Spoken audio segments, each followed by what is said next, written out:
bisogno che ci sia, che aspetti ulteriori segnali. Nelle proprie scuole deve cominciare a si muovere, deve chiedere la convocazione del collegio docenti e lì votare dei documenti che siano nettamente contro questa riforma e le chiedano il ritiro.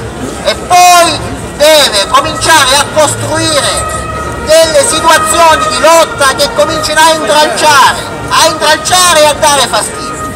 Dopodiché, quando queste cose si devono fare nei prossimi giorni, cioè in questi 2 giorni che ci rimangono, prima delle vacanze di Pasqua e subito dopo, dopodiché dobbiamo cercare di convogliare tutte queste forze in un movimento più grande, facendo una grande manifestazione a Catania. Poi con queste forze che si sono attivate potremo affrontare i successivi passi.